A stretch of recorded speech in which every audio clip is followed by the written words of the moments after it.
बिलआलमीन वस्सलातु वस्सलामु अला सय्यिदिल मुरसलीन जज़ल्लाहु अन्ना सय्यिदना व मौलाना मुहम्मदन सल्लल्लाहु अलैहि वसल्लम मा हुवा अहलु।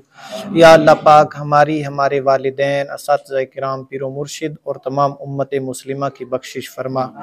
या अल्लाह पाक हमारे तमाम मामलात पे नज़र रहमत फरमा।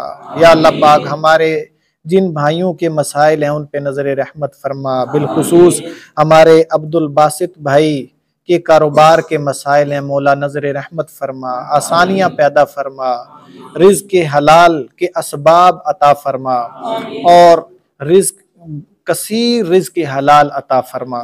या अल्लाह पाक हमारे अली हमज़ा भाई, इनके वीज़े का मसला है, मौला नज़र रहमत फरमा, आसानियाँ पैदा फरमा। इनके हक़ में जो बेहतर है मौला तू बेहतर जानता है, वो इनके हक़ में फरमा। या अल्लाह पाक हम सब के तमाम मामलात पे नज़र रहमत फरमा।